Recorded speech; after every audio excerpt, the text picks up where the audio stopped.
Hello, good afternoon, good evening, good morning, wherever you are. Welcome to Guerrilla Cricket South Africa on One World Sports Radio. As we have a resumption of play in Taunton, first ball after the rain break is the fifth delivery of the 58th over. South Africa are 141-5. And with me, I have Jenna Searle. Hello, Jenna. Good afternoon, Otto. How are you? I'm good, considering. It was a tough work day. So that last delivery to Tumise Kukune by Alice Davidson Richards was a single just past the wicket keeper.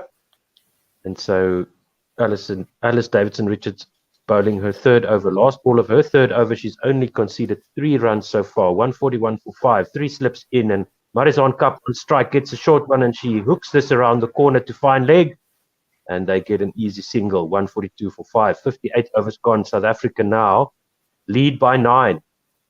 So it's mission save the draw. Yeah, definitely. I think that's definitely what South Africa will be looking to do.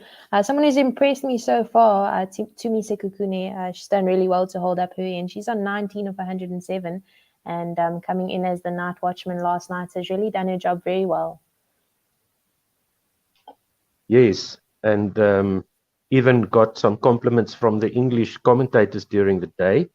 So 19 off 107, that is Roald David-like, and we like that. So long may that continue, as Bell will now take up the bowling attack from the other end for England. So let's see.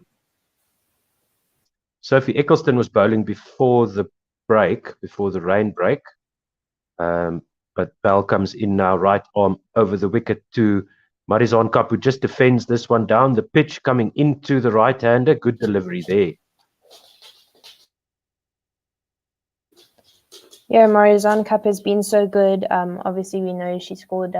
She saved the South African batting innings in that first innings, but she's done well so far. 18 of 24, going at a strike rate of 75. Definitely a very exciting player to watch. We know she's one of the best all-rounders in the world, and if she can pull something off here again in the next couple of hours, I do think a joy is in the bag. So Marizon Cup gets this one back of a length from Bell and just defends it to the onside of the pitch, no run. That one reared up a little bit. Lauren Bell is bowling her 12th over. She's got 4 maidens, 16 without a wicket. Economy of 1.41. At the top of the mark, runs in again towards Marizon Cup. Right-handers at crease, and this is a ball that's tailing in once again and just defended to mid-wicket by Marizon Cup for no run. It was exciting to watch Lizelle Lee bat a little bit earlier, scoring 36 or 51. I'm glad she got a couple of runs under the belt. Not high enough, I suppose, that we could say she saved the day, but she definitely did get a couple, just so that South Africa could get into the lead. Yes, definitely. And Lauren Bell again into Marizon Cup's off stump. The ball pitches outside off stump and just keeps on coming into the right-hander. So if Lauren Bell can get the ball to move the other way, there are 2 slips and the wicket keeper waiting. And let's see. So there will be a tea break at 10 past the hour. It's now 5 minutes to the hour, 5 minutes to 5 here in South Africa.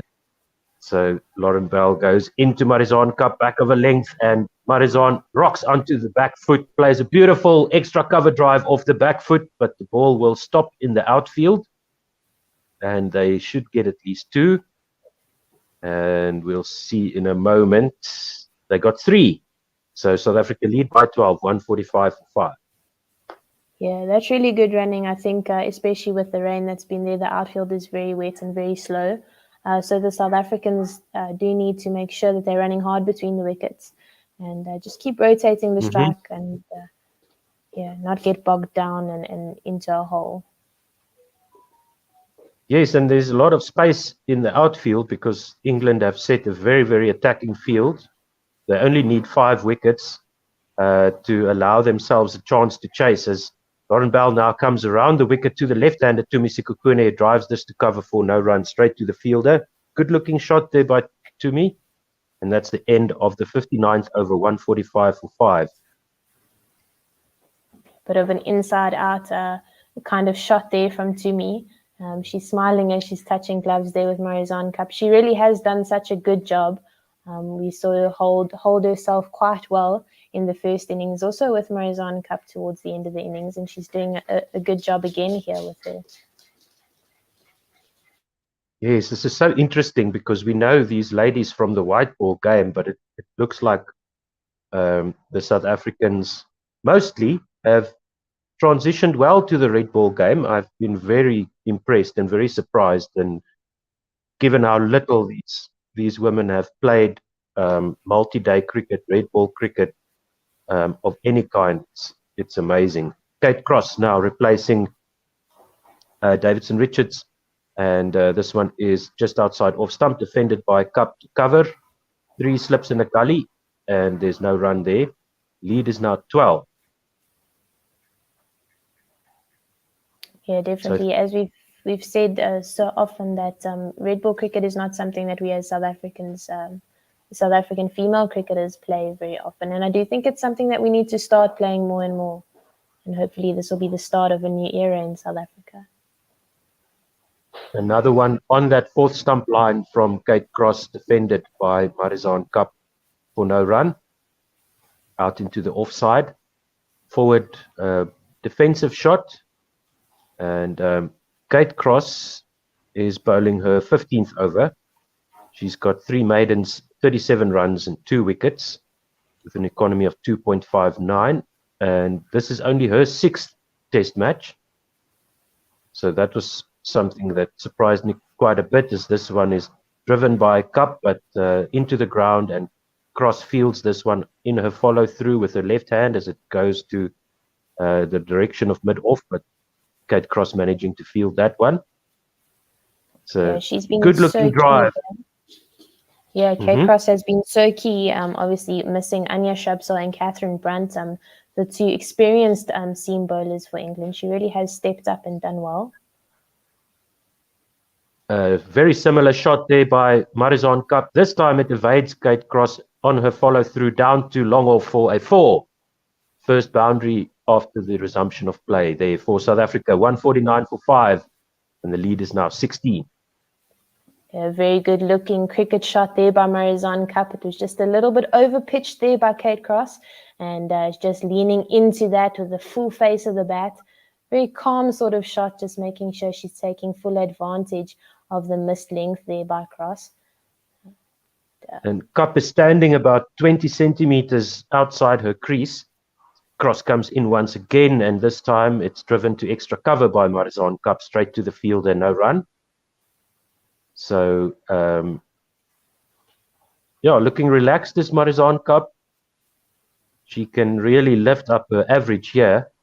She's got an average of 64.6 at the moment after 150, having scored only 19 runs in her first test match. This is only her 2nd test match. Kate Cross now with the final delivery of the 60th over. And short pulled by Marizanne Kapp. And there's a sweeper on the onside boundary. That is, I just had the name on the tip of my tongue. The fielder there for England sending the ball back, and they take single. The lead is 17. 60 overs gone, 150 up for South Africa. So we've made it to some sort of milestone there. Yeah, I think it is a little bit difficult to decide whether to attack or whether just to simply defend. But I do think that the South African team, the batters at the crease at the moment, are doing a good job of, offense is sort of the best defense. And while they are playing their shots, they're being quite conservative, making sure they're taking on the bad balls so far. Lauren Bell continues to Marizanne Kapp, who defends this one back to the bowler for no run. 2 slips in now for Bell, and she's got a short square leg in, a gully, and then cover and extra cover, if I remember correctly from the wide angle shot we just saw. So there will be a 10-minute tea break in 9 minutes time, and then from 20 past the hour through to 7 p.m. local time, the final session, which is 8 o'clock our time. This one is flicked off her pads by Marizan Cup to 45 on the boundary on the leg side behind square, and they take a single. So 4 deliveries to Tumi Sekhukhune, the left-hander. She's on 19 of 108. The lead is now 18. Score is 151 for 5. Yeah, this 150 mark is definitely something the South Africans will be happy about. As Lauren Bell comes in once again. Over the wicket this time to the left-hander, and Tumi Sekhukhune plays a beautiful looking drive, but straight to the fielder at extra cover, all along the ground. No run. Lauren Bell is getting some shape in the air, the ball moving away from the left-handed batter, and that angle of coming over the wicket to Sekhukhune is helping her out there. Yeah, takes the LBW and the bowl pretty much out of the equation, but trying to get the court behind. This one slides down the leg side. Sekhukhune tries to get some bat on that, but it's through to the keeper for no run. Yeah, it does take those options out of those wicket-taking options out. But she's looking good so far, Lauren Bell. As long as she's making sure she's hitting top of off and moving the ball, I definitely think getting those 3 slips in play is vital. This one, prodigious swing through the air. It whoops away from Tumi Sekhukhune, almost caught at first slip there by the keeper in front of slip. First slip. Pitches on off and just keeps on going away from the left-hander, but Sekhukhune not interested in that one at all, just leaving it alone. Tumi Sekhukhune has played the leave extremely well last night and today so far, as Bell now comes around the wicket and into the leg stump of Sekhukhune, who works this out to square leg, where there's 2 fielders running from mid-wicket and the fine leg boundary to cut that off. End of the 61st over, 1 run there, 152 for 5. Sekhukhune now on 20, and she will retain the strike. Yeah, I think one thing to note is how much fun the women have been having out there in England's first batting innings. We just saw Alice Davidson-Richards having the time of her life. She was very expressive and she was very exciting to watch. And I think Tumi Sekhukhune out there now looks calm, looks confident, and it looks like she's having a good time. And I mean, this being such a cool experience, I think, especially for the South African girls who have not played Test cricket. I mean, 9 debutantes here at Taunton. It's nice to see that they're enjoying the experience and not kind of caving into it. Yes, I think that's a very important point there. It did look like all of them were just enjoying it and just having fun, just playing the game. Tumi Sekhukhune facing Kate Cross, coming over the wicket to the left-hander, plays this one to extra cover for no run, straight to the fielder. Once again, a good-looking drive there. Nice high elbow from Sekhukhune. She's a night watchman that's frustrating the England bowlers. So that's good to see. Very nicely done so far. Kate Cross pitches this one fuller on off stump, goes past Sekhukhune, who leaves. No run. So Kate Cross also coming over the wicket, the first 2 deliveries so far. The lead now 19, 152 for 5. Yeah, Tumi Sekhukhune bats in the middle order. She plays for the Central Gauteng Lions team at provincial level, and definitely very capable with the bat, and she's shown that so far this Test match. Kate Cross gets this one on middle and forces the shot from Tumi Sekhukhune, beats the outside edge through to the keeper. No run there, 152 for 5, but this time Sekhukhune couldn't leave. She had to play at that, or she thought she had to, but no harm done. So at the end of this over, you can take the ball by ball for us. Okay. And 3 slips in. Kate Cross in to Tumi Sekhukhune. outside leg stump, flicked off her pads, down to fine leg, and it will be cut off by the fielder running around. Good work in the end there by Lauren Bell on the boundary. They come back for 2, 154 for 5, and the lead is 21. Sekhukhune on to 22. And this is exactly what you want from a night watchman, just to frustrate the bowlers, put a prize on your wicket, stay at the crease as long as you can, and especially now with South Africa aiming for the draw, as Kate Cross comes over the wicket again. Sekhukhune leaves this one full and wide, and there's no run. Yeah, this lead is increasing as the overs go by, and that's definitely something that the South Africans should be excited about. Up to 21 now, the score 154. Yeah, so I think they just need to survive. With that will come enough runs to hopefully get it past the point where England can chase us. Tumi Sekhukhune plays a defensive check drive with the ball coming onto her off stump from Kate Cross over the wicket. No run into the covers. End of the 62nd over, 154 for 5. Take it away, Jenna Searle. Cool. Thank you. With the lead of Cool. With the lead of 21, Marizanne Cup on 27 of 37, and Tumi Sekhukhune on 22 of 118 deliveries. We'll see Lauren Bell into the attack. She's bowled 13 overs, none for 21. She's still moving the ball. It's swinging quite a lot in the air, away from the left-handed batter into Marizanne Cup, the right-hander. She bowls the first ball of her 14th over. It's full, swinging into that off stump and just defended to mid-on by Marizanne Cup for no run. Just want to check the stats here for Tumi Sekhukhune. In women's ODIs, she's not played many matches, only 7 innings, 2 not outs and 18 runs, highest score of 6. Yeah, this time second ball back of a length on off stump, and Marizanne Cup just defends that off the back foot. Straight back to Lauren Bell. No run taken there, but good defensive skills shown by Cup. So it's only showing me I'm not a stats guru like Chris Tyndall Bisco, but yeah, we know that in the domestic game, Tumi Sekhukhune is a very good batter. Yeah, Lauren Bell in third ball of the over. Lots of swing in the air, looking like it's going to go near fourth stump, but swinging in towards middle stump. It's full, and Marizanne Cup just gets a bit of an inside edge into the pads there. No run taken as it just bobbles down the wicket back to the bowler.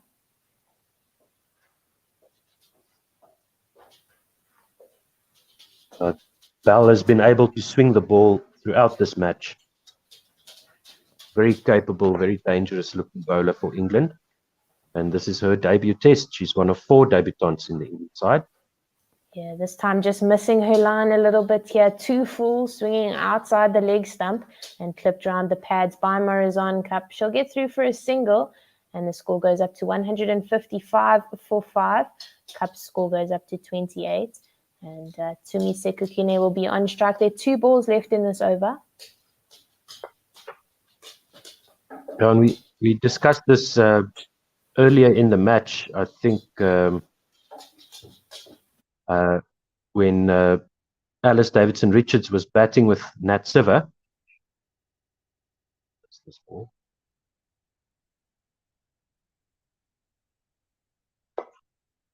It's just defended by Sekhukhune for no run. Nat Siver batting with Alice Davidson Richards. As soon as she realized that the debutante was holding her own, she could relax a little bit more. The two came together when England were 80-something for 5 and really pushed on from there. Yeah, Lauren Bell right arm around the wicket to Tumi Sekhukhune. Misses her line again. This time it's full outside the leg stump, and Sekhukhune gets bat on that. That'll race away to fine leg for 4. Tumi Sekhukhune racing on. She's on 26, and the score goes up to 159. A nice glancing shot there off the hips and races down to the boundary. Very nicely done there by Tumi Sekukune. So that's what She's we love to weighted see. really well so far in her innings. She's playing the ball under her eyes, making sure she's on top of the ball at all times. Definitely been a very calm, capable innings so far. Yeah, and I think that will also just give Marizanne Cup that assurance that she doesn't need to farm the strike. She doesn't need to worry about Sekukune at all. She can just play her own game, concentrate on herself, and Sekukune just holding up her end, and that's great to see. Yeah, definitely doing her job very well as Kate crosses in right arm over to Marizanne Cup. It's full and straight and just defended by Cup into the leg side for no run. The lead she is now definitely doesn't have 26. to worry about her partner on the other end, and that will definitely help her relieve some pressure. Yep. 159 for 5.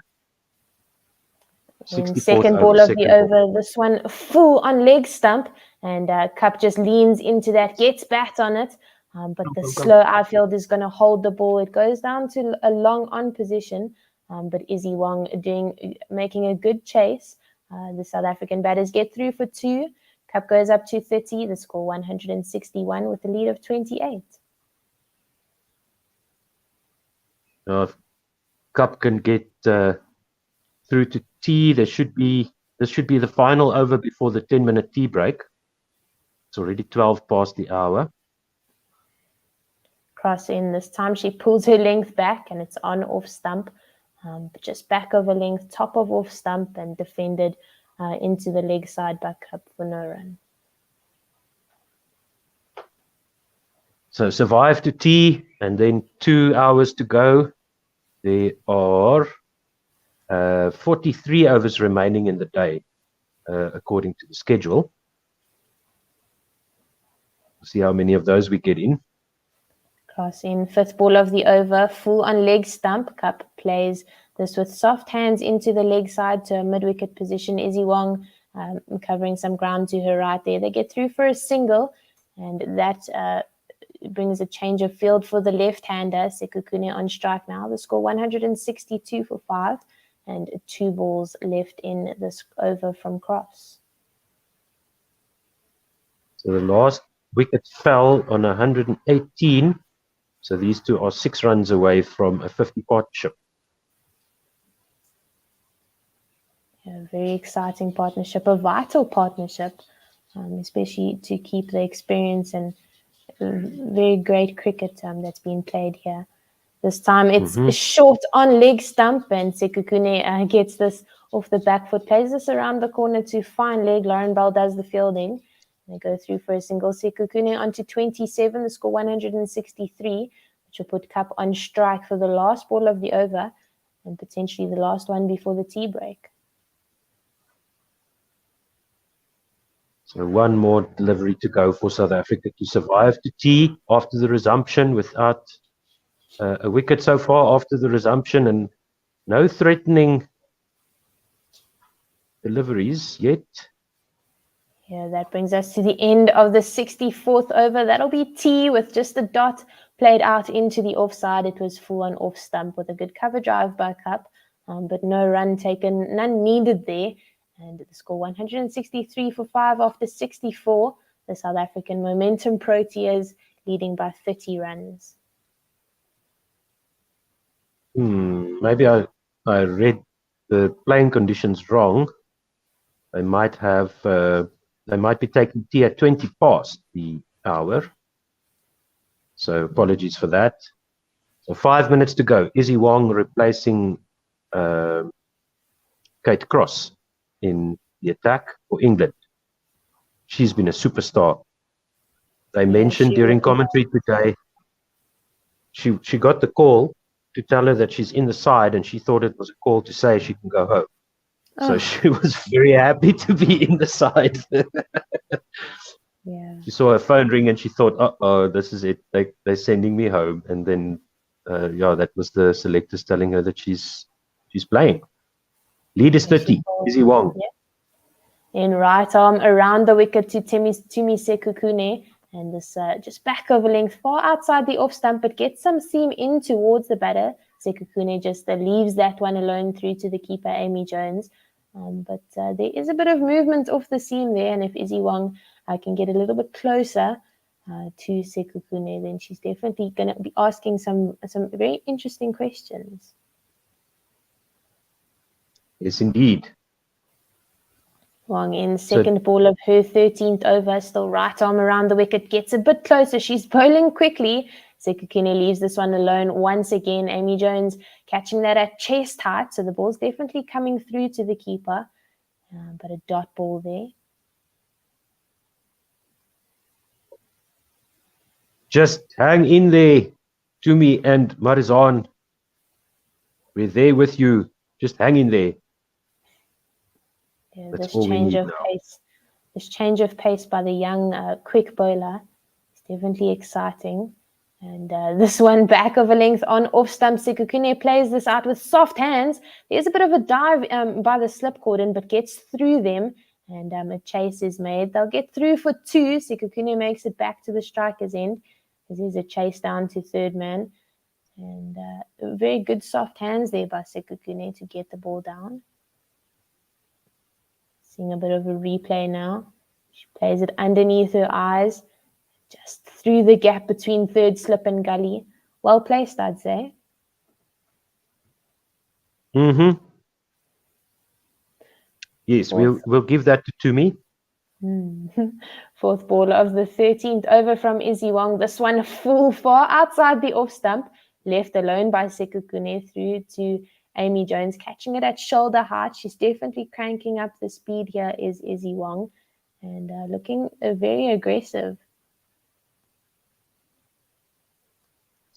She's got only one mode, and that's attack mode, Izzy Wong. She's very exciting to watch. Yeah, I've really enjoyed watching her so far. Young player, definitely a future star for England. She's got a lot of character. She comes in the 5th ball of her 13th over. Oh, this one, it's full outside the off stump, and Sekhukhune takes a wild swing at that one a little bit. There's a dive in the slip cordon, but it will go over their heads, and that'll race away to the third man boundary for 4. And she gets a wag of the finger from Marizan. Well placed into that gap once again between third slip and gully. But this time she played with hard hands. There was definitely a chance as the third slip making an epic dive towards her left, but unable to get anything behind that. No, if I was Sekhukhune, I would just tell Marizan, listen, I'm the night watchman. Come on. What do you expect? Last ball of the over was a slower ball, full into the off stump, and just defended well by Sekhukhune. Back to the bowler. Izzy Wong doing the fielding of her own bowling there. And that brings us to the end of her 13th over. She's got 2 wickets for 46 so far this innings. The score 169 for 5. South Africa with a lead of 36. Now that lead just keeps on creeping up, and that's all South Africa need. The camera showing some shots of the clouds over the trees, the hill in the background, hardly visible, very foggy and misty. Typical English summer weather. So very unpredictable, hard to say if it's going to rain again. It looks like it's raining somewhere near the ground, or it's either that or it's like a heavy mist that's settled in. Kate Cross in here. She's carrying on. She's into her 18th over, and she bowls full on off stump, and Cup just defends this out off the front foot into the offside. Tammy Beaumont doing the fielding in the covers, but no run taken there, and Cup will have to face another ball from Kate Cross. Definitely very gloomy, very cold out there. Yes, as I mentioned, typical English summer weather. So I think I might have mixed up my time zones here, because it looks like tea break will be 10 past 5 local time. Okay. And this one full and very wide outside the off stump. Marizan Cup puts a very good full cover drive into that ball. Hits it between the gap of point and cover, and that'll race away for 4. Even though the outfield is slow and wet, she hit that very well. A very good shot. The lead goes up to 40, and Cup moves on to 35 of 48 balls. Kate Cross just over-pitching that one. And the third ball of the over, once again over-pitched, but this time straighter, and played off the front foot once again by Marizanne Cup, but this time through mid-on, just leaning into that, taking full advantage of the missed length here by Kate Cross. Looking very confident at the crease, Marizanne Cup. Definitely being very offensive here. Yes, and just punishing bad deliveries, not really attacking at all, just waiting for the ball to come to her and attacking the bad balls. Yes, Kate Cross recovers nicely here. 4th ball of the over. She brings the length back over length, just on off stump, and it's defended back to the bowler for no run by Cup. She's on 39 of 50. The score 177. South Africa leading by 44. Kate Cross has 2 more balls left in her 18th over. She's got 2 wickets for 56. She runs in to Marizanne Cup. Right arm over the wicket, back over length, just outside the off stump, defended by Marizanne Cup. A middle-footed shot there, and no run. Tammy Beaumont doing the fielding in the covers there. 1 ball left in her 18th over. I missed the 50-run partnership. It's now a 59-run partnership between Tumi Sekhukhune and Marizanne Cup for the 6th wicket in South Africa's one-off test against England, Taunton. So well done, ladies. Nice. There's some rain out there. This one, short of a length there, but defended off the back foot by Marizanne Cup. The rain is coming down quite hard there. It looks very miserable, and batters don't look too happy. Something is happening. They may be coming off the field. Yeah, 66 overs gone. We see South African dugout there, blankets on the knees, enjoying the English weather. The lead is 44, 177 for 5. Umbrellas up in the stands. This doesn't look good. Umpires having a chat. And we saw, I think it was yesterday, where the umpires called play off the field, called the players off the field, but the English women were happy to continue. Obviously, the South African women storm off as soon as they get a chance at this point.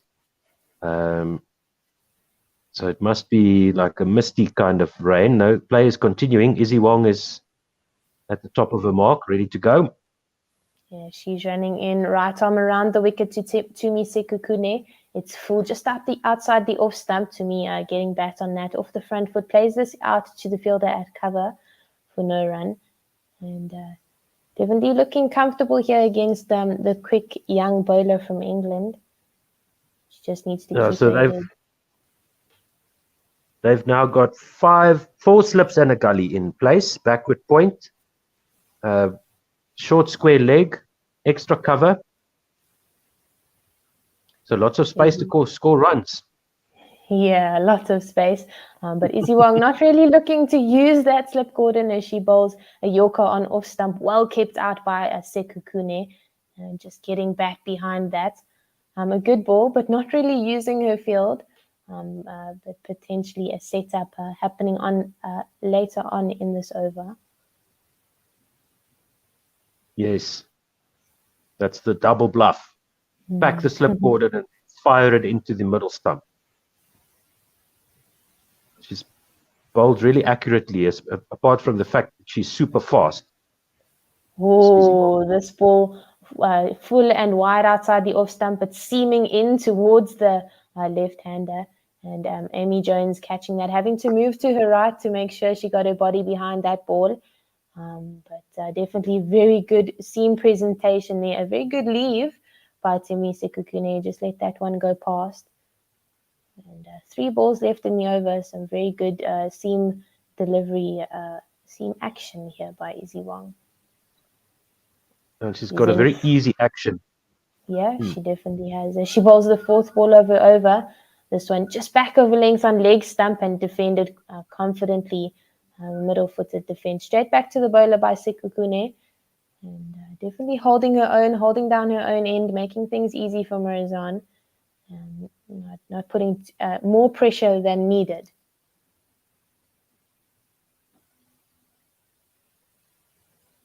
And we'll see how long play lasts, if the rain can just pass.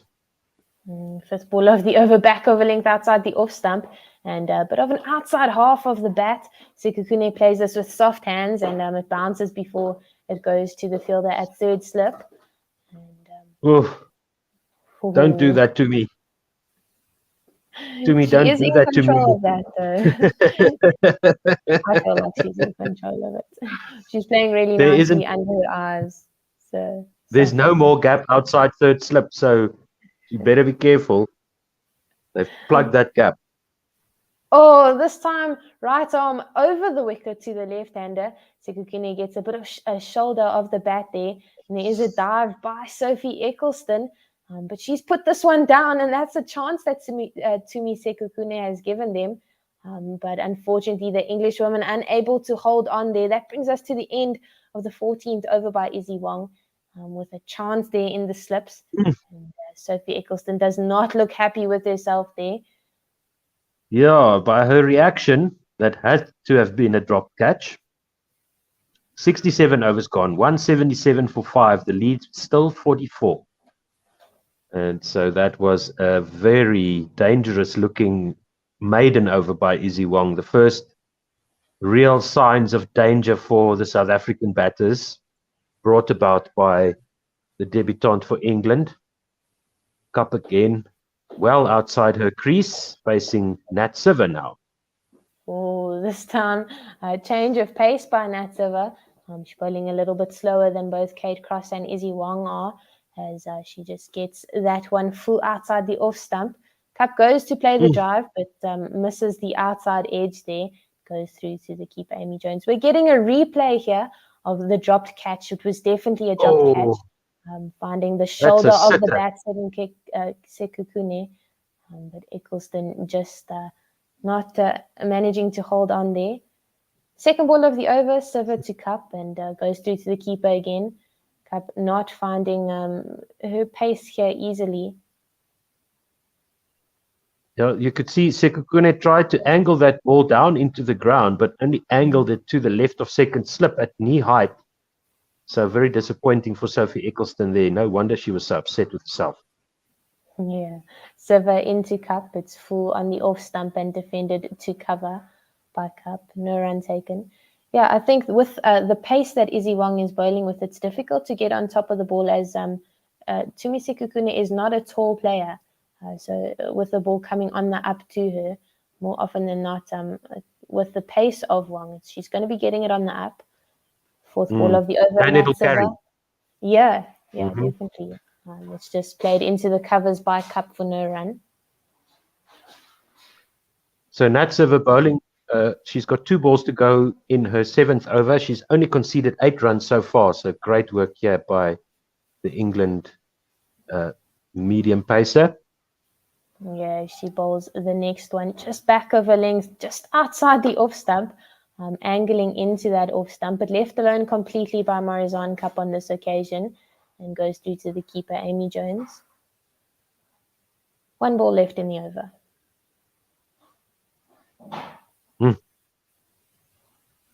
So Wong and Siver looking a lot more threatening for England. Yeah, this one full on off stump and punched off the front foot by Morazan Cup. There is a dive made by the player at extra cover to the right. That was Tammy Beaumont, but Cup just hitting that one too hard, leaning into it, and it will race away for 4 through that extra cover boundary. And a very good shot. She's waited so nicely for the ball to come into her hitting zone, making sure she pounces on the missed length by the English bowlers. A very good looking cricket shot there to end off the over. Yep, and all along the ground, no danger of a catch there. Umpires conference undergoing once again. The lead is 48, 181 for 5. And no, they're going back to their positions. The ground staff are standing by with their raincoats over their heads. It will be England who would want play to continue. South Africa would definitely take a break if they can. Yeah, Somebody's definitely. alarm is going off. Excuse me. Wang in for her 15th over. She's bowling right arm around the wicket to the left hand to Tumi Sekhukhune.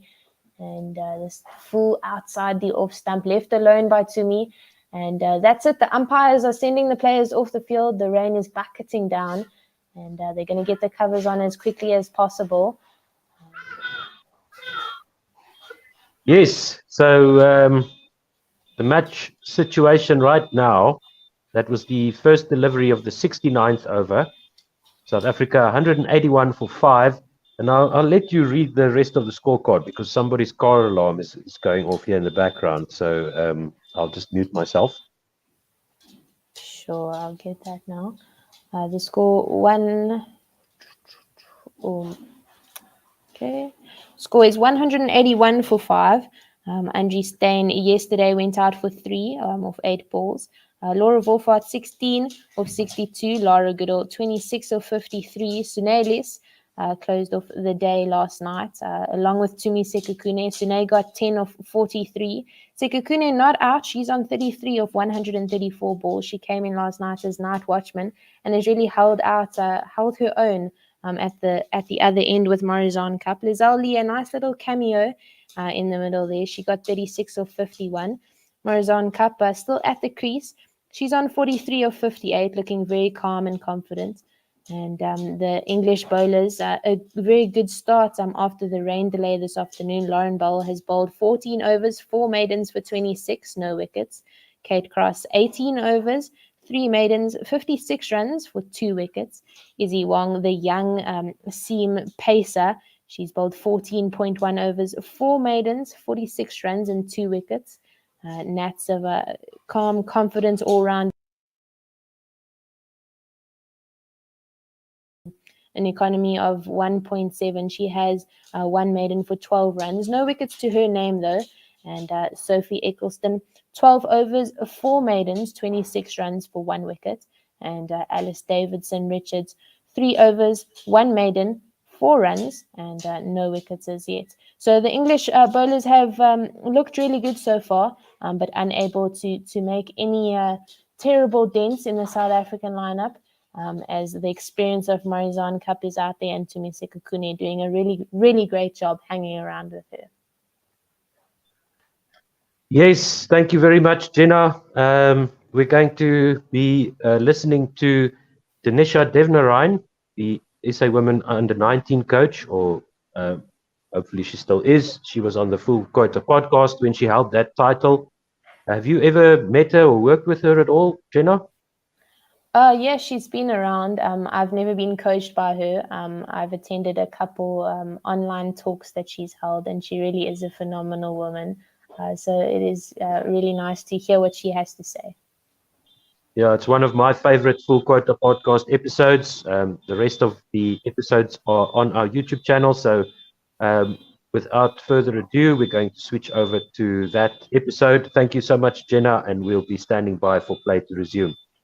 Cool. Thank you, Otto.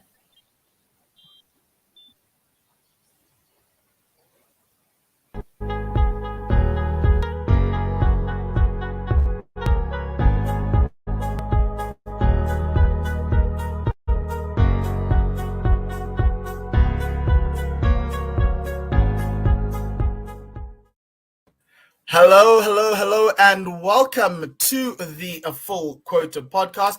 My name is Mpho Mutlani, and I've got Tim alongside with me on One World Sports Radio. Remember, whenever you're on and you're watching us and you like our content, please do subscribe to the channel. We've got British and no, that's gone actually. It's South Africa versus Argentina Rugby Championship this Saturday. Some live digital commentary with a watch along, and you can talk to us. So that's going to be quite cool. But today we have a special guest. We have a conversation with one of the leading ladies in the South African women's circuit. She's the national under-19 head coach and also the head coach at the National Academy, Tanisha Devnarine. We've got her coming up. Tim, I just wanted to check how you're doing. And there was some news coming along the pipeline with the Proteas team being announced to go to Sri Lanka. Any surprises there? No, I don't think there's any surprises there. It's the usual suspects, but the one positive is that Dwayne Pretorius is back. He's clearly fit and ready to go. I think that was in some sense a missing jigsaw on the side. So it's good to see him back. Yes, and we're going to talk a lot about that back on our normal Tuesday slot of the Full Quota podcast. We're going to be doing Tuesday and Thursday slots coming along the pipeline as the domestic season starts. We've got some good guests in and around the South African domestic circuit that we're going to be talking with as the season starts. September is normally cricketing season. Sun's out, not a lot of wind, just beautiful pitches being laid out, and that's what we love, and that is the game we love of cricket. But let's get ourselves going. Let's bring in Danisha to discuss her career in sport, and also her role as the CSA under-19 coach, and also the head coach of the emerging team that's going to be playing against Thailand in a month's time. So let's get her on and let's get chatting. Hi, Danisha, how are you doing? Hi, Mpo. Hi, Tim. Yeah, thank you guys for having me on. Really appreciate being here. So yeah, thanks a lot for having me on the show. Yes, we should actually be thanking you for taking time out of your busy day. I'm sure it's quite a lot busy with the emerging tour happening in, I think, in less than 20 days' time. So thank you very much for your time. Danisha, we just wanted to have a chat to get to know you better. Our listeners are really avid women's cricket followers. Actually got a WhatsApp message right now with a question, which I'll ask later. But I think, Danisha, let's start from the beginning. Obviously, you played 51 times for the South African women's national side from 2008 up until 2016. The first question is, how did you get into cricket? Were you always a cricket lover, or did you pick it up at school? Yeah, I think obviously my first interaction was cricket. Wasn't the normal one. I was actually a proper fan for soccer. I loved soccer. So I grew up in Johannesburg Springs, and I played a lot with the boys. So it was just soccer. We host soccer tournaments, and it's just soccer. And then it so happens to be that a Cricket World Cup started, and there was this buzz around the Cricket World Cup. And I asked, what's the sport about? And do only guys play the sport? And at that time, women's cricket was unheard of.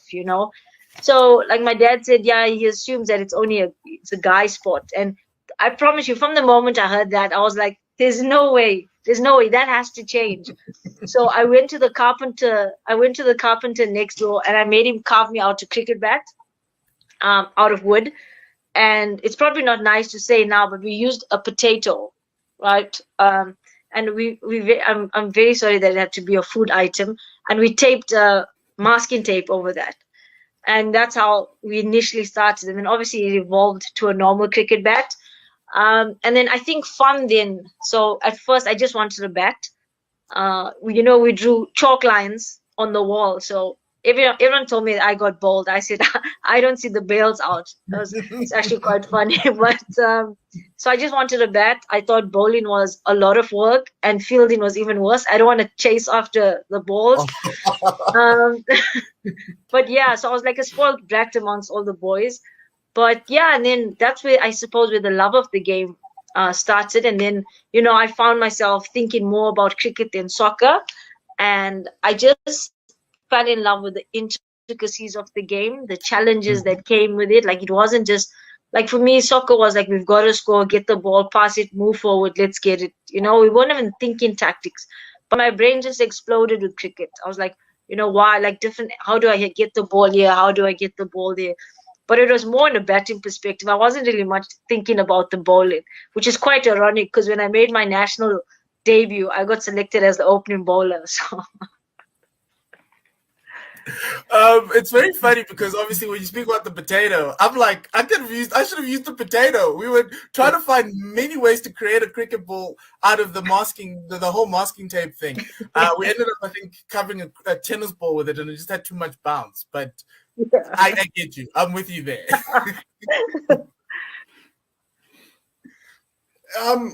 In terms of your transition, we will go back to your coaching just now, but you talk about the intricacies of the game.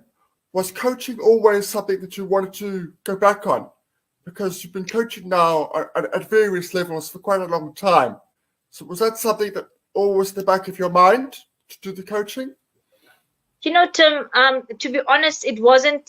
I didn't think I'll follow a career path in coaching, if I'm being really honest with myself.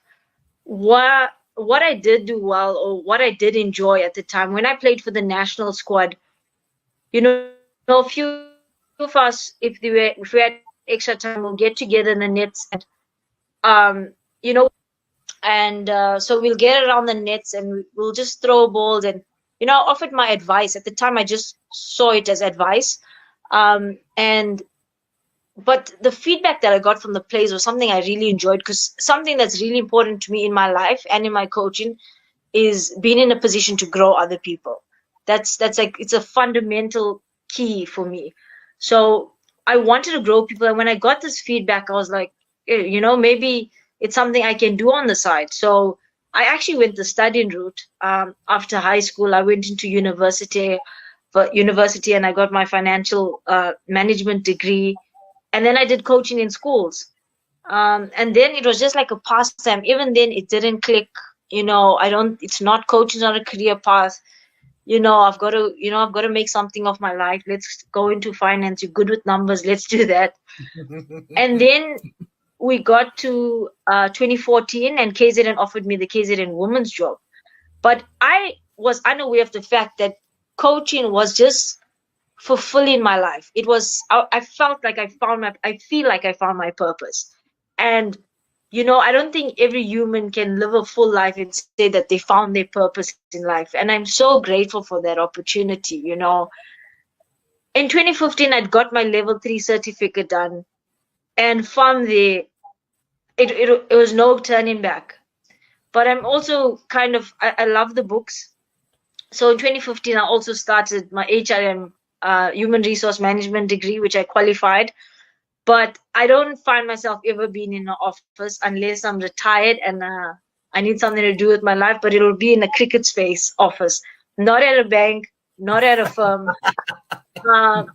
So yeah, if I had to give you maybe a specific time, maybe around 2015, and that was still like, I think there was like about 8 years of coaching before that, but 2015, when I realized I was that only female in that class of, I think it was 30 males, and Charles Langerfeld was on there, you know, the ex-Protea analyst was on there, and I'm like, wow, you know, you are destined for something, and you don't have to figure it out now, but just keep on doing what you're doing, because it was fulfilling my life, it was enriching my life. And now, yeah, I'm here today, and maybe in the next 3 or 4 years, we'll be having a different conversation. Oh, yes, we're going to love that one. We're going to love that conversation. And we're really excited for you. You speak a lot of passion, and you speak so passionately about the game of cricket. How, coming through up until the professional level, how was it? Did you have to join a club? Did you have to try and navigate? Because I think a lot of the girls out there are finding different ways of getting into the game. But how was your journey up until actually the Proteas? Yeah, quite an interesting one. But I think I was one of those players that actually fulfilled right through the CSA pipeline. So when we moved to Durban, I started playing Baker's. Well, at that time it was Baker's mini cricket. At first, I went to play because we get a nice bucket of cookies. That was nice. But then, obviously, you know, I would play with the girls, and you know, everyone be like, "Wow, you know, look at this girl, like she's really good." And at that time, you're so young, you just love the game, you just want to play. And then obviously from there, my dad put me in a women's cricket club. I think I was still 9 at the time, and it was a woman, like I'm playing against women. And you at first very nervous, but I think after my first season, I think I topped the bowling rankings. And then my dad said, no, I think you got to start playing with the boys now. So up until under 11 cricket to under 17 cricket, my club cricket, I played with boys. So, just in terms of clubs. But through that, obviously you perform well and people identify you. And I went for KZN schools. And from grade 8 to grade 12, I represented KZN under 19 schools team. I made the SC under 19 squad in my final year. And then I got selected actually in grade 10. So in grade 10, I got selected for the KZN women's team, and still then you're still a youngster. And then, by the age of 18, 19, performed really well in the season, got invited to a national camp. And at the age of 19, they said, you know what, you cracked the nod and you take in the first ball in your debut match. But it's been quite a journey, but I've been one of those that actually followed through the system, which was, it's actually nice to know that you started the Bakers and now you've played for your country and now you in a position to serve your country. Do you think that you played for the Proteas and gone through the system, worked yourself all the way up, that as a coach you have a what's the word? It's helped you, shall we say? The fact that you've played for the national side, you played with a lot of the players that are now in the Proteas side. Do you think that's helped you, having played the game at the highest level in terms of as a coach? Yeah, look, Tim, I think that really helps me a lot as well because I've been exposed to that structure. So I understand the challenges at each level, which is really good. Now that you're at a high performance level, you can sort of address gaps where I feel that if we address those gaps, that we'll have maybe a mass participation at a younger level. Because one of the big things that I found out working through those structures and even coaching at that structure, so I coached right from the bottom to where I am now. So I coached mini cricket, primary school, senior, women's teams and that sort of feel. And what I've realized is our transition, say like from under 13 to under 16 cricket, it drops by 75%. Girls, as soon as they get into high school, they don't want to pick up a cricket bat. And that's a massive thing for me because that affects our pool up top, the quality of players that's coming through. Is there enough competition to put pressure up top on the national level? And these are the questions we're addressing at the moment, which there has been great headway. For the first time, actually, we have an under 16 framework coach with the females. So each union has an under 16 female coach that takes care of your under 16 department, which is exactly what you want to see for women's cricket. And then furthermore, in years to come, if we can get an under 13 framework coach, then we're trying to mirror the system to what the guys have. And that's what I feel my focus right now is to do, is to obviously, you want to get a sound structure, but you also want to produce high level elite performances at the top. And I feel if a player has to go through all those systems to get to the top, they will know their game a lot better. I feel I wasn't one of the talented ones. I felt I was very hardworking. But you get a lot of players that actually miss, like they just start playing under 19 cricket. 4 or 5 years from now, they're in the national squad. So it's part of your journey, I suppose.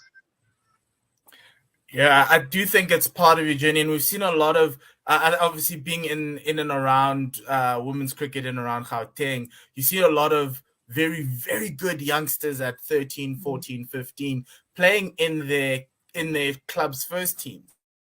And as you were speaking, kind of obviously now made sense as because of the drop off, and there's not a lot of cricket in schools as well. Well, it's growing, but it isn't there at this point. With your role as your dual role, obviously as SC Under 19 coach, as well as the National Academy, obviously you started speaking into those pipelines, but what's the ultimate goal for either? Is it what for you? What if when you finish, what would you like to see coming out? Is it for you to set up the pipeline, or is it for you to make sure that we have enough under-19s, enough of a pool for you to be able to be successful at that World Cup in 2023?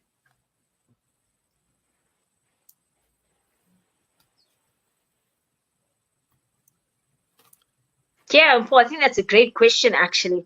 I think it's a little bit of everything, which makes it a very difficult task, actually. You know, you want to sustain your so remember, it's an inaugural World Cup. It's never been done before.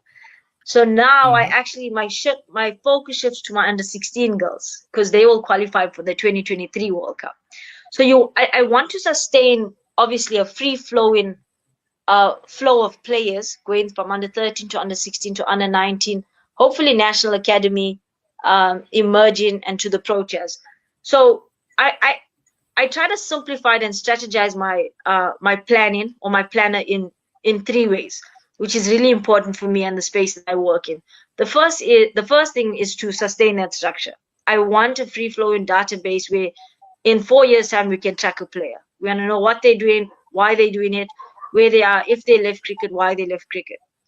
The second thing that I'm massive on in my program and what I want to do is that I want to produce Pro Chairs. So when I work with National Academy emerging, a lot of that focus is that I always tell the girls, I don't want to see you in my program again. I don't want to see you in my team. And they always laugh about it.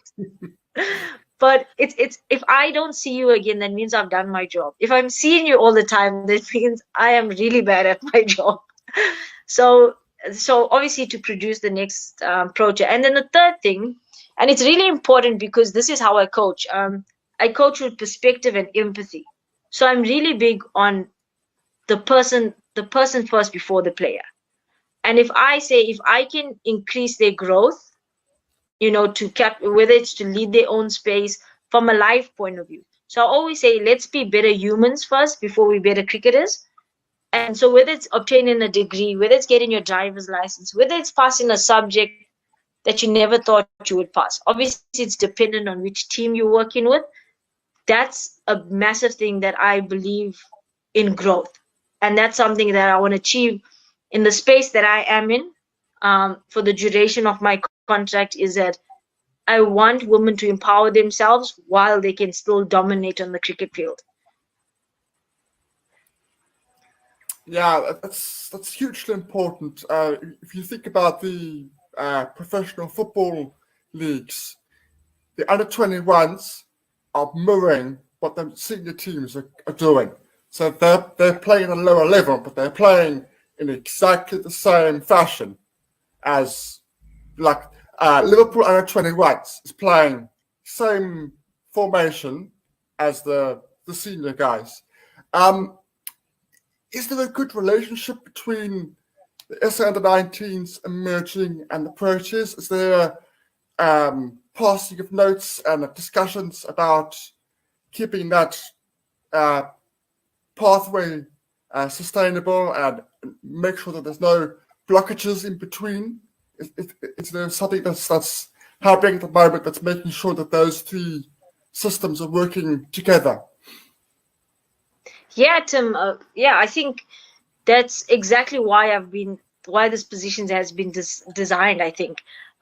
Remember this position that I hold now. It was always like someone gets a gig at it, go on a tour, but it wasn't a permanent contract, And now for the first time, there's a high performance coach that's look after in our provincial girls. So it was our provincial girls and the Pro Chairs. There was nothing in between. There was no programs put in place. The communication was poor. And I think that's part of my job responsibility. It's not in my contract, but I take that on board. It's to strengthen that. So I don't want a massive gap. I want to actually close that gap, bring that gap closer. And there's meetings that we have with the national selectors, national head coach, myself, and the provincial coaches. And, we try to keep each other intact. So whether it's a camp, reports get sent out. If maybe the Pro Chairs head coach feels that there's an area that we're lacking kicking, maybe it's wicket keeping. You know, a memo goes out. So we try to find these areas where we can, you know, sustain or make the certain aspects of the game stronger. So there's definitely a pipeline that we're speaking about. And I'm pleased to say, like, I've been assistant to the position that I am now for the last 2 years, prior 2019. And I think there was about 5 or 6 girls that's in the protest team now. And you know, that's what we want to see. We want to see that if you put the performances in, you do the hard work, there is a pipeline for you to make it at the Proteas. So yeah, to answer your question, definitely. You know, and there's always going to be time where we have to realign it. We have to look at it. Where can we improve, and how we're going to just get better. That's actually very important. You know, because obviously we need to strengthen that pipeline. We've seen it, and we've kind of found ourselves in this golden era in South African women's cricket that we need to capitalize on. Working off of that, with that under-19 World Cup in the near future, it was like 2 years now. Are there any plans for those under-16 girls that you've spoken about? To have practice matches? Will there be camps in this year or next year? What's the plan around preparing for that World Cup? Yeah, a massive one, actually. Unfortunately, due to COVID, you know, we had a really aggressive approach of how we're going to do it, because it was actually supposed to be in 2021. And obviously when the World Cup was announced and stuff, we knew we were behind the 8 ball. Because of our structures in South Africa. I mean, the girls get together for a week in a year and play a tournament, and that's our under-19 squad. So, you know, we have to relook at all of the structures put in place. I'm happy that there's an under-16 league, there's an under-19 league, but what we're trying to do, and actually, I actually have a strategic meeting at the end of this month. So maybe we should have had this podcast after that, so I'll give you a lot better information. But the whole idea is we want to identify girls that possess talent, and we want to put resources into them. You know, whether it's equipment, whether it's private coaching, transport, you know, we want to take care of the aspects that shouldn't just be skill. So maybe they're struggling in school, that sort of. So we want to select maybe about 30, and this is going to consist of a road show. I will have a batting lead, a bowling lead. So when I say a bowling lead, that means spin and pace, wicket keeping lead. So I'm going to have a massive, massive drive behind this. I think we might even have like a leadership role where someone just talks about, you know, just leadership and how you need to lead yourself first before you can lead others. You know, and these guys are going to come with us, and we're going to go around the country and say, you know what you've got to offer here, because I'm telling you, the one thing that I've realized about women's cricket is that talent's not going to come to us because the sport's not recognized yet. We have to go out there and we've got to find it. And I think that's the most I'm actually looking forward to, is going out on these road shows. You know, hopefully COVID quietens down a bit, so it allows us to do that. That interaction is so key, and that builds that relationship with the provincial coaches. You know, if you look at your high performance structures, it's maybe 6 or 7 provinces that has players there. But you know, I want to go into a border Kai and say, let's see what's going on here. You know, that's what makes me excited. I want to see about the players that we don't know. So all of that's going to come up. But yeah, like I said, at the end of this month, I have a strategic plan that I'm going to discuss with the board, and hopefully that goes through and we can start this aggressive progress, because I think once we get that road shows going, we'll have mini tournaments, probably in bubbles, and budget allows. I think Cricket South Africa had enough with me with budget as well, because I just want. But yeah, so hopefully. That's your job. You always ask. Yeah. You could to ask, otherwise you won't know. Fair enough. I'll remember that. So yeah, so it's going to be a very, very aggressive approach. myself and Cricket South Africa to make sure that the team that we take to 2023 has the best opportunity and the best preparation to compete in that World Cup. That's so important because, as Paul said, we've got a sort of a golden age with our Proteas women, but it needs to be supplemented with what's coming next. We need to know what's coming next is going to sustain the future. Excuse me. Moving forward to the SA Emerging, just give us a rundown on your role with the emerging side. I know that they're playing at pretty much the same time as the Proteas women. Was that deliberate? You're both playing similar sort of schedules.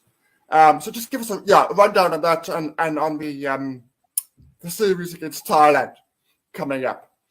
Yeah, really excited about our series against Thailand.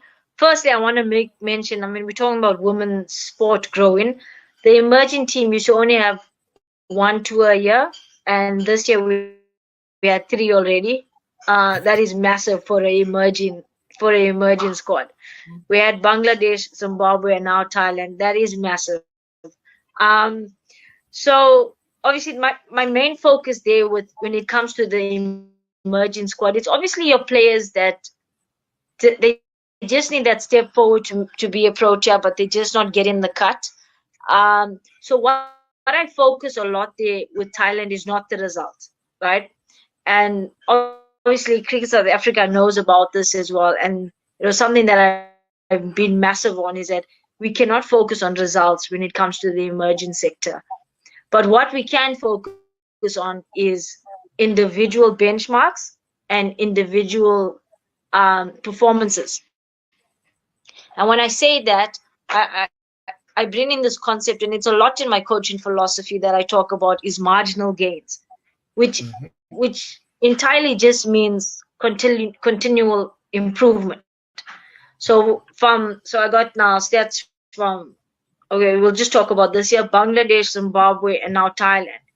It helps me set up what the graph should look like. What they require at a provincial standard and what you require at an emerging standard, where you have been, create a PDP document from Zimbabwe to now Thailand, work on those skills, and let's see if we can get to what we decided on.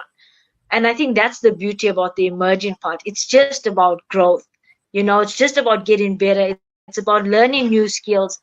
It's about challenging yourself, playing in an environment where you don't have to have that pressure, I need to perform, but sort of you have that pressure to actually be yourself. I think it's easy to say be yourself, but I think when you're in an environment and it's a team that's always changing all the time, I think it takes more courage to actually be yourself than to have the pressure to perform. I hope that makes sense, because it's something that I've been trying to get out there, is that rather be yourself, be authentic, be you, play your game, and we can always work on technical things. We can always work on areas you need to score, but do what comes natural to you first. Don't look the part. You don't have to be eloquent. Just be you. Let's see what made you successful, and let's see how we're gonna refine your game to make sure that I never see you again. Sort of those ones. But Tim, just to go back onto the tours clashing, and it wasn't planned, but I'm actually happy that it is at the same time, because I miss a bulk of my players that will be going to West Indies, which I'm excited about. It gives an opportunity for my youngsters, or even the ladies that was in the emerging team but didn't have at that time they felt they didn't have like a senior role in the team. So I'm really excited to see that. And I think that answers your question a little bit about what's next. We got Protea Women's, but what's next? What's after that? Yeah, and you've had 3 tours, the one to Bangladesh, and the one that was in Zimbabwe. Now this is that one. We saw a lot of the players in your team coming through the WSL. How important are tournaments like that in identifying the talent and like, because we look at the 100 in the UK, obviously they've managed to get both men and women in the same platform, but I looked at the WSL and I was like, this is so important, but it comes once a year, but we know that obviously women's cricket plays in windows. How important is getting women's cricket to be all year round so we can get our emerging the next level to be able to play a lot more cricket and get a little bit more professionalized? It's huge. It's probably the biggest thing that I'm trying to fight is make women's cricket all year round. Okay, we don't play 4-day cricket, so, and that might change in the years to come. So we'll hope for that. And it But should. it should. So I think that's where the struggle comes in. But I feel we've got to try and make it at least an 8-month year for women's cricket. It's got to be something there where you're not only playing from October to February and you're playing 10 games, and that I'm talking women's provincial. These girls need to play more cricket. It is vital. Tournaments like the WSL I don't know how to explain this, but it's vital. It's absolutely important that we have tournaments like this, especially your elite tournaments, because now you're playing the best against the best. You can measure yourself not in your province. You measure yourself your best in your country. And once you get that feel, you'll want to be the best in the world. And that's what I am trying to create with a high performance environment. But it's a massive structure. It's a massive structural change that we've got to look into. Girls need to play more cricket. I always say, my successes doesn't depend on what I know, and I could give you the motivational speech of my life. I can know the ins and outs of the technical game, the tactics game. I'm not going to guarantee you're going to be a better player. The only way I can guarantee that that's going to happen is when you're out there by yourself and you learning how to approach conditions. How am I going to play this type of bowler? Did I struggle here up in the high veld, but Durban was a little bit short? These are the questions we need to have, because that is going to win you World Cups. Not us spending time in the nets and then only have a game in the next 2 or 3 months. Yes, I think a lot of our fans were asking when the next women's tours were going to happen, because it seemed like it was a little bit of a longer period since obviously India and you guys playing in Zimbabwe. Tim? Just to go back into what you said before about the grassroots, what do you think needs to happen to get more women, young girls playing cricket at the school level? Because we all know that that's where the bite comes, if you like. That's where you get your youth interested in the game. So what needs to happen there at that level to get interest in the game? Yeah, I tell you what, Tim, it's actually quite interesting. I'm not too far off how far off I am with my stats, but if I'm not mistaken, when we start the mini cricket program, it's actually 1% more at one stage that we had female participating in the guys in the KFC mini cricket program. So I think the initial fact is there. I think we've got to start looking at how our primary schools are run. That transition from going into mini cricket to hardball isn't an easy one for a girl. So maybe, I don't know if we introduce us, just to make that transition easier, where we're going to start putting pads on, helmet, and when you look at younger girls and you look at a cricket ball that's hard, it does take them off shift them off the passion of the game, because they feel they're going to get hurt. And it's still a thing about women playing cricket. It's still a stigma, so there is certain things that we can address. But I think once we sustain a primary school league in each province, so say we get 6 to 8 teams in a province. Let's create a league. Get, the top tier schools or whatever together, make it regionalized, play a tournament. I believe the same has to happen for under 16. Yes, our under 19 structure is a little bit better, but we still need a lot more schools taking in cricket. And then just from a stakeholder point of view or from an association point of view, I think we can market the game better to these little ones, So I think whether we use our Protea ladies or the emerging ladies as poster girls to get it out there in schools, get it into the clubs, I know Cricket South Africa is in partnership with the Department of Basic Education, and there's a channel that goes out with cricket. But I'm sure there's other avenues that we can reach a bigger target, where a little girl that doesn't know anything about cricket, which was me in Bakerton Springs, picks up the bat and say, I want to play cricket. That's what we want. Yes, that is truly what we want, and with the World Cup, the women's 50 over World Cup being next year early, there's a little bit of time to grease the wheels and push this through, because I do think a great performance in that World Cup, like in last year's T20 World Cup, could lead to more opportunities and more girls watching, and that's what we want. I think that's the ultimate goal. We want more girls playing the sport, and because that helps you get a larger pipeline. That helps the country in the end, because we end up becoming world champions, and that's the ultimate goal. I've just got one last question for you, Danisha. In your 20 years of cricket, what is the one moment that you cherish, that you will always go back to? Is it that first ball you bowled against Ireland, or is it something else? It'll always be my debut match singing the national anthem. And I had goosebumps before the anthem, during the anthem, and after the anthem. That I don't even know if the words were coming out as I was choking up. But as soon as I put that green and gold jersey on, the national anthem of you representing your country and the people that backs you, amazing. I don't know what's going to top that. I don't know. But that was 2023. That's that's yes. And then we'll sing the national anthem after that.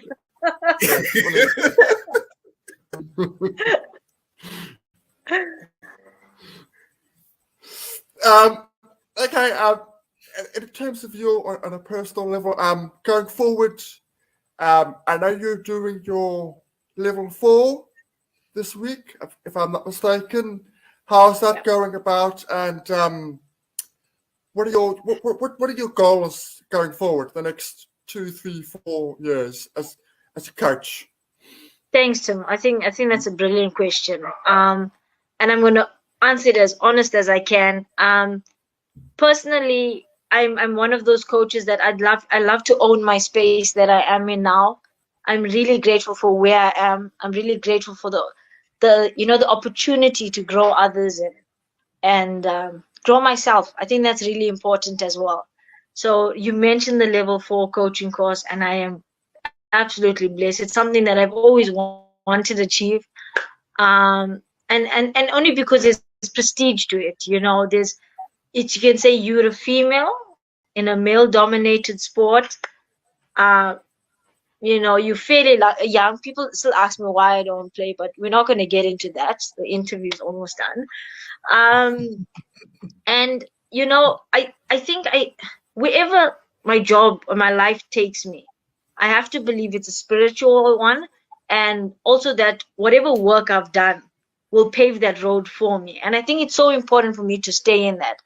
A lot of people ask me, you want to coach the national squad? Do you want to coach international cricket? And I said, anything. If I end up as the Protea men's coach, then that's what my road has led me to be. And I'm going to own that environment and make that environment better. Or, you just want to produce performances, and that's what I want to achieve. But yeah, I think also from a personal note, what I want to achieve, which I feel will help me a lot, is, I want to complete a life coaching course.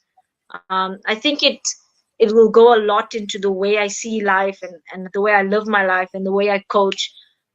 Maybe that gives me a better understanding and processes to help players realize what their purpose is in life. That's amazing. Fantastic. Because, yeah, it is Fantastic.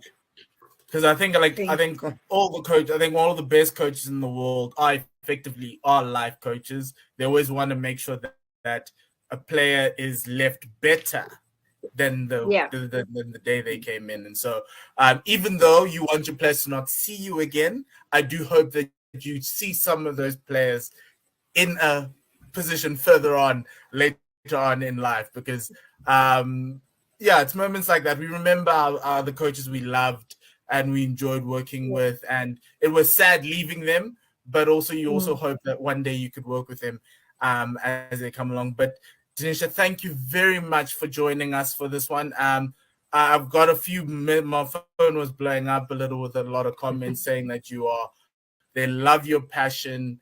They really do hope you get all the success, because our girls are in good hands with someone who wants to make a difference. And it's really refreshing to see your passion, because that's what we want.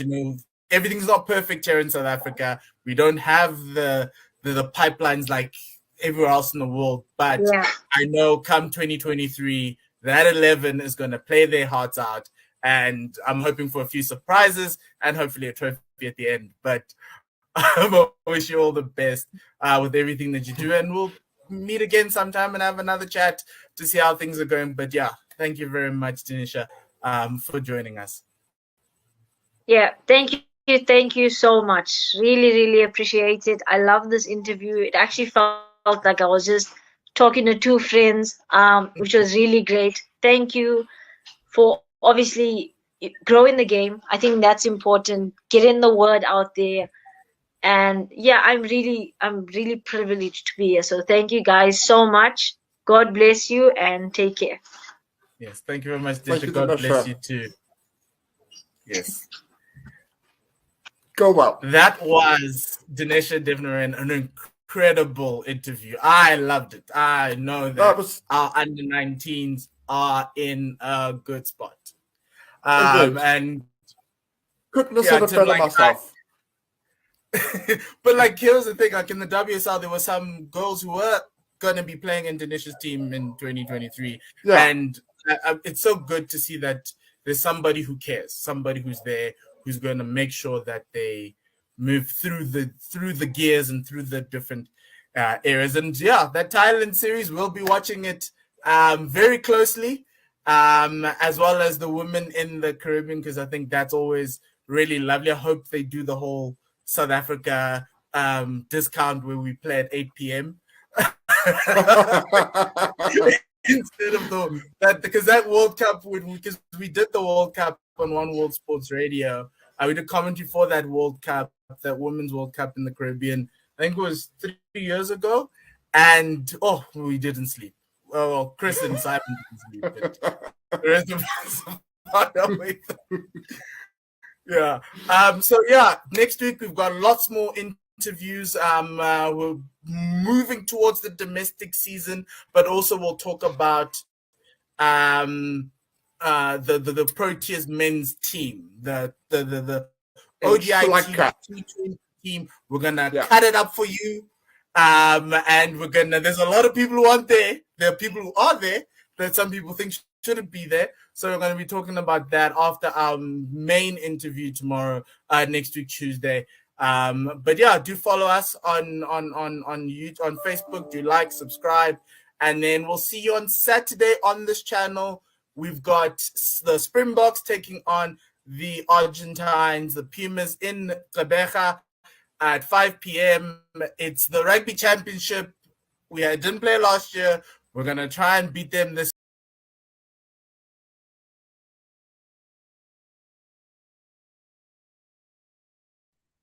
Yeah, so sorry for cutting you off there, Mpo. This Saturday will be Wales versus South Africa on One Sports Radio. So 5 o'clock on Saturday, South African time. Meanwhile, in Taunton, the rain is pelting down. To quote Crick Info, we're still waiting for play to start over there or to resume. But from a South African point of view, definitely welcome rain. And holding thumbs, crossing our fingers, and all the rest, just to make sure that the ladies can get to the draw. So while we wait, play still hasn't been called off. There is still some hope for us to bring you some ball-by-ball action, some commentary of some description. So while we wait for that, we'll play another one of the Full Quota podcast episodes. This was an interview with Dane Patterson. That if you're a regular listener of the show, you've probably heard this too many times before, and we do apologize. This is the best we can do right now, and we will just be standing by to see if we have any kind of cricket happening. In the meantime, please enjoy the Full Quota podcast in conversation with Dane Patterson.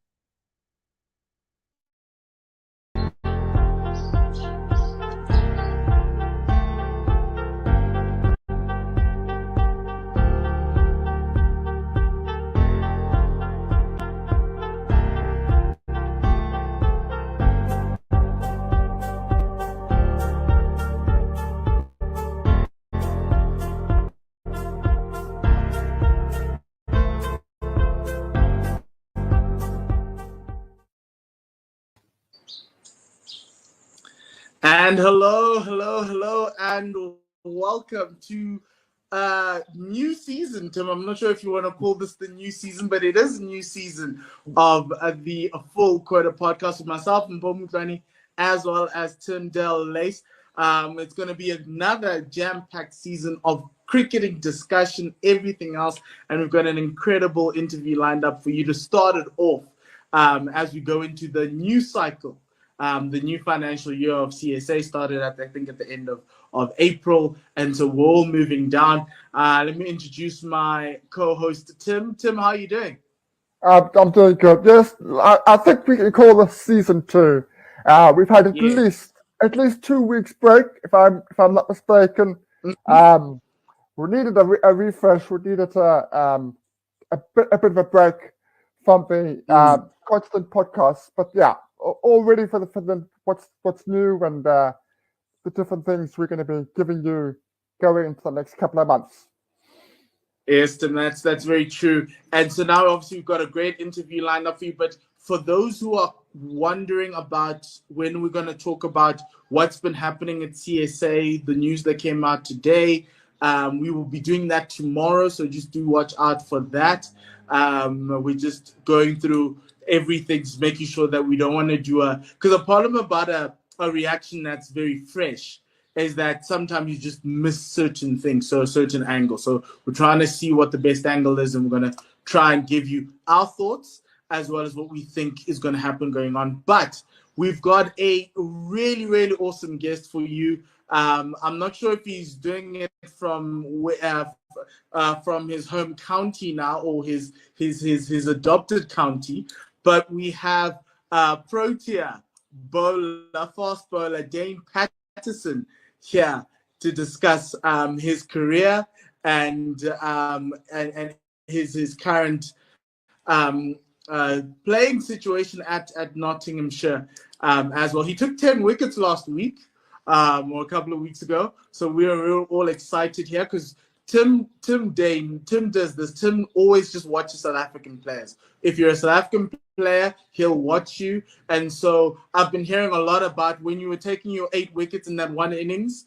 That first innings, he kept on sending me messages, and I was like, "Dude, I'm at work." But let's keep on going. The message to watch. Good on Tim. Yes. So Dane, we'd like to say thank you for spending some time with us. Are you in your home country? Are you in Nottinghamshire, or where are you right now? Yeah, I am in Nottingham. We just finished off some training, so yeah, the boys are off to Lords. Unfortunately, I'll be out because I pulled up with a back spasm. So yeah, I could have gone, but don't want to jeopardize a team where I could be bowling my first over in the first inning, all of a sudden pull up, and then I mean, we're in a great position. We're basically playing another team in form, Middlesex. They on top of the two, leading by a couple of points. So if we could come out with a positive result, yeah, it will be good for us. Yeah, so then you've had a really great start to the season. Then you've taken about 18 wickets so far this season. How are things that side? I think is this your? I know this is your. It's not your first time. It's your. I think it's your second time as an overseas pro at Nottingham. How is it now this time around? A bit easier because I think last year I had to learn. I'll basically get to know everybody, learn the conditions. So I was basically busy on the field with training, and then obviously off the field, getting to know my teammates and things like that. So yeah, this year's been easier. I've just gotten off the plane and into training, and it just feels like a second home at the moment. Awesome. Give us an idea of how it all came about, because you were playing for South Africa. You're playing in the last test match when England were here. How did that come about? That move over to Notts? So before I made my debut with a test match, I think the ECB said that if you play a number of first class games in a year, I think you qualify. And then I qualified, and then got a call from Notts, obviously offering me a coal pack. And then first of all I said no, and then played the first test, and then in the second test it was a bit between me and Keshav. So basically with me, like, just being in and out the national side, not being given a proper go at it. So just play one game here, and then back to the Cobras when I was playing for the Cobras. Do well, back into the setup, out, back into the setup. So yeah, it was kind of frustrating. So to go back to that, played the second test at the Wanderers because if I remember, it rained the first day. Yes. So there was quite a lot of cross coverage. So Boucher just came to me and said that I'm playing because we had like 4 days, and he thought that 4 seamers would do the trick. So yeah, and then said no to Notts because I thought, okay, maybe this could be the opportunity now to be a bit longer in the system. And then I think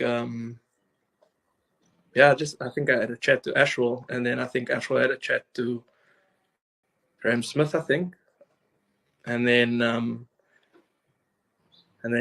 Ashwell probably just said, like, I think it's a good thing if you sign it. So signed the deal.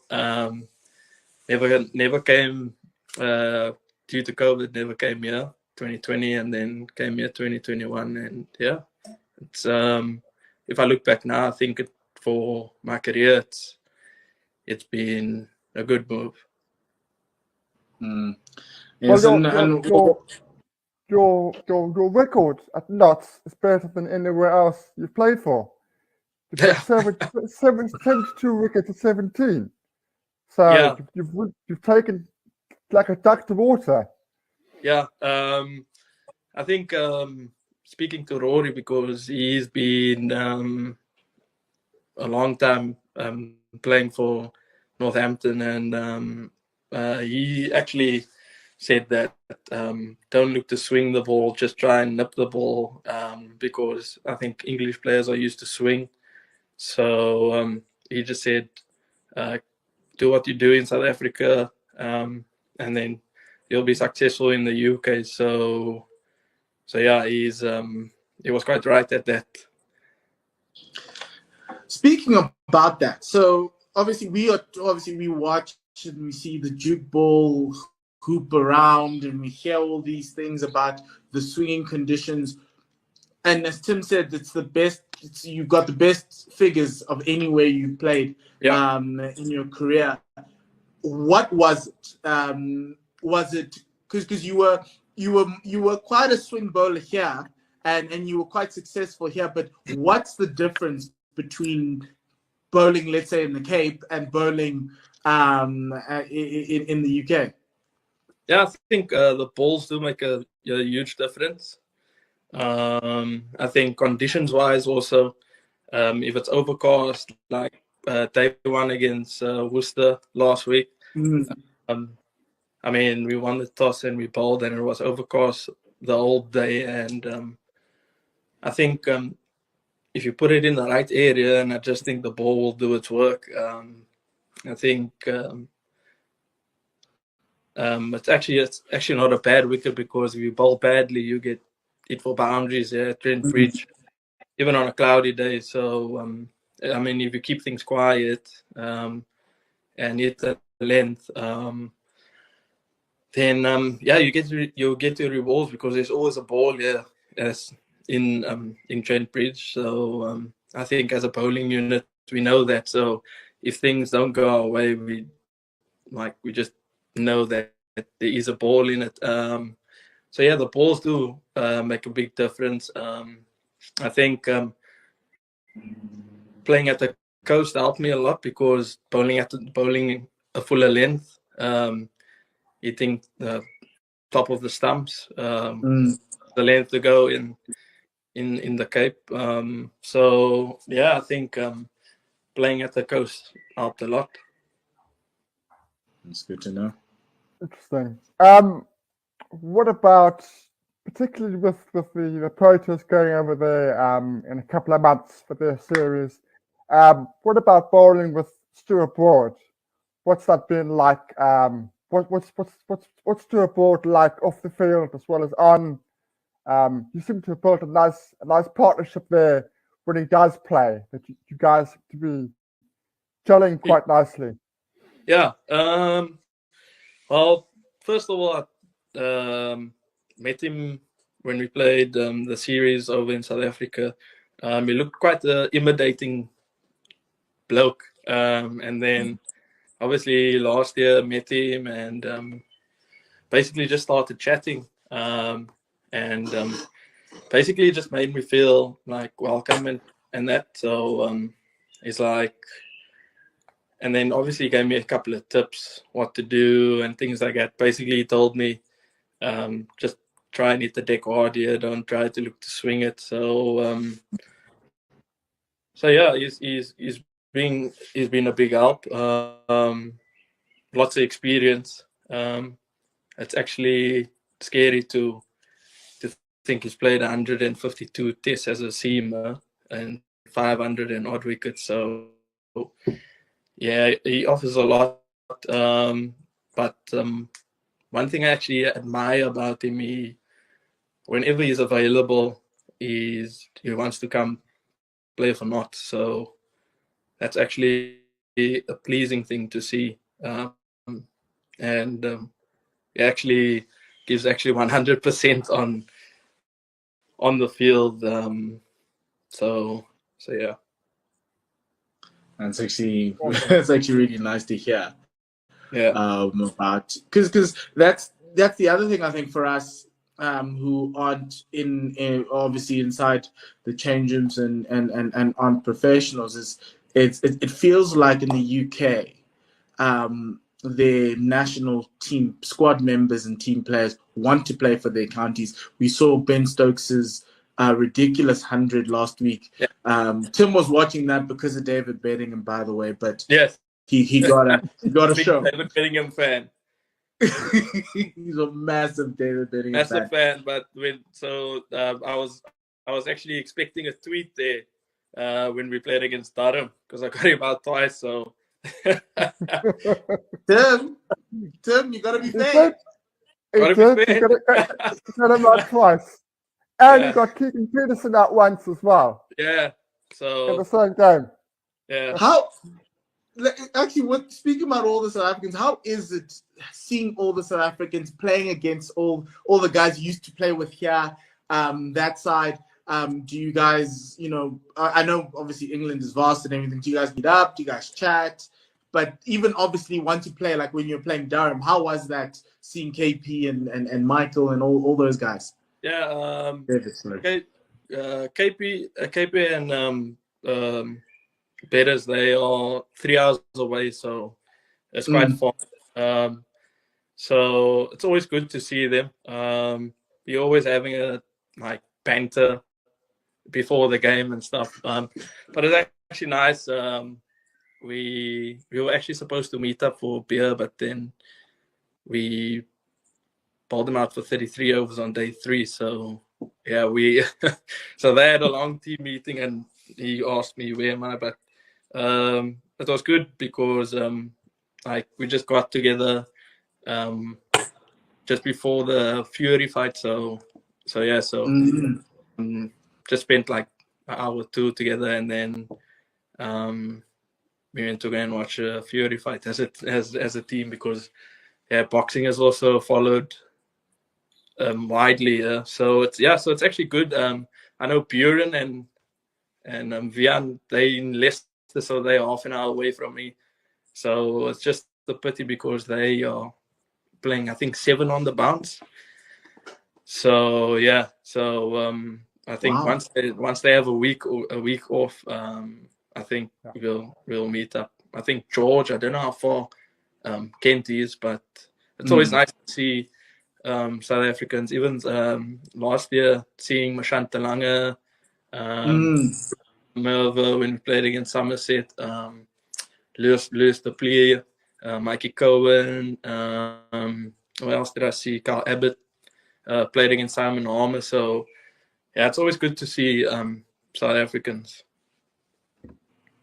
Yeah, particularly now with the removal of the Kolpak, it's good for South African cricket that they're now over there playing a full season, getting the experience.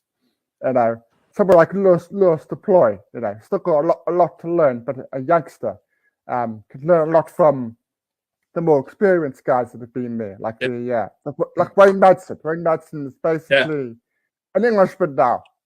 Yes, he is an Englishman. He is an Englishman right now. And yeah, I mean that's what I've learned also. So many South Africans that have been here for such a long time. So yeah, and they're playing like first team cricket. So yeah, it's good to know. What's it like working with Peter Moores? I ask this because he's been the England coach twice. So I'm told he's very technical as a coach. Is that true? Yeah, he's a very technical coach, but when it comes to man management, I think it's one of the best coaches I've worked with.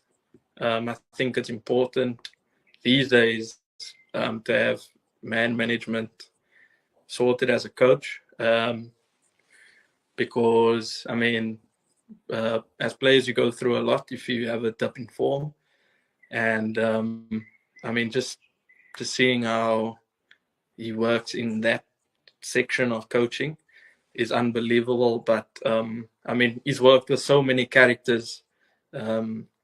He's seen everything that's come and gone. So experience-wise, it's a lot. So yeah, it's one of the best coaches that I've worked under. Technical-wise, he's good. I mean, if you have a bad session, you'll hear about it. But at the end of the day, he'll say, okay, my bad. I shouldn't have had that outburst, but it was needed. So yeah, I mean, there's a lot of coaches, so basically he focused more on the batters, and we have a bowling coach, Kevin Shine. So basically, I'll be working with him. So yeah, so split. So there's a lot of splits when it comes to that. But yeah, unbelievable human being, unbelievable. That's really good to hear, especially from a coaching perspective. Dan, I'm going to take you back a little bit. I'm going to ask you, how did you get into the game of cricket? You know, I always ask our guests this, but it's very fascinating to hear how the stories end up. We used to live opposite the park. So I have an older brother, so he used to play. He used to be with. They used to call it the Super Juice Academy in Boland. So he used to be a part of that because he played club cricket in Boland, in the Boland League. So he used to have him and his mates. So obviously, he's 7 years older.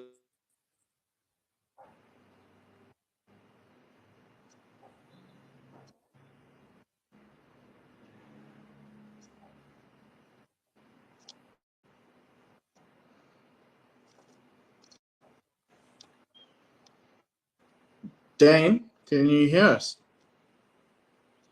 Sorry, I'm having some technical difficulties. Tim, can you? We have confirmation from Taunton that the game has ended in a draw. The captains have called it a day. The captains or the umpires. Yes, the umpires. So thank you very much, everybody, for listening. That is the end of the broadcast here from One World Sports Radio, Gorilla Cricket South Africa on One World Sports Radio. Thank you very much for sticking with us. We do appreciate it. Do head on over to our YouTube channel, One World Sports Radio on YouTube. Get some more content there. The guys work really hard to get the podcasts going. Very disappointing. Would have been nice to see, and we see images now of Sunay Lees shaking hands with Heather Knight, and that is the end of this one-off test between England and South Africa. Wow, what a series. It's been amazing. Thank you for your support. We will see you on Saturday at 5 o'clock on One Sports Radio for the match between Wales and South Africa. From Loftus Versfeld here in Pretoria. Do join us then if you're a rugby fan and you can't watch the game. You can listen to us play by play, full 80 minutes live on One World Sports Radio. So thank you very much, everybody, and we'll see you again soon. Good night.